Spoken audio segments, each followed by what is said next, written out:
At a basic level, this project proposes to take what is essentially a flat piece of land and activate it 24 hours a day, 7 days a week, with 8,200 or more truck trips every day, carrying, as you just heard, probably over 2 million containers. At a distance, in some cases, as close as 20 feet from homes, in one section, and in the immediate vicinity of 4 schools. And that doesn't even consider the pollution that's going to occur from the thousands of trains that are reloaded every year. It kills off about 1,500 full-time jobs, permanent jobs.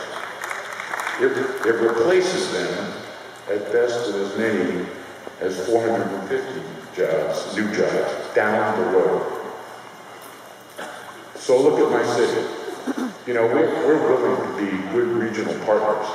We're willing to try to absorb some impacts in return for regional benefit. This is beyond the past. You know, I've said this many times. When we look at the impacts, particularly of existing projects, all of the costs are in the system. So let's just for a moment look at under the present circumstances, the tragedy of this project being built. All of the costs are in the system once this project is built. But the cost, the mitigation costs, are now not borne by the applicant. They're borne by families and communities. So what happens is, all of the costs that could have been avoided in mitigation measures are now borne how? Sick kids, unemployed parents, and increased cancer cases. Those costs have now shifted from this applicant to families. And to me, that's unacceptable. There are mitigation measures that will work here, but quite frankly, they haven't been used. So now let me just finish with this. You all are leaders. You're appointed as leaders. I picked my harbor commission. I expect them to be leaders.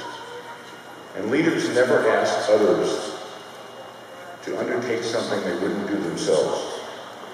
So let me ask you, if you lived in the neighborhood of this yard, would you accept this project without mitigation that would offset the impacts I just mentioned? I believe that answer is no.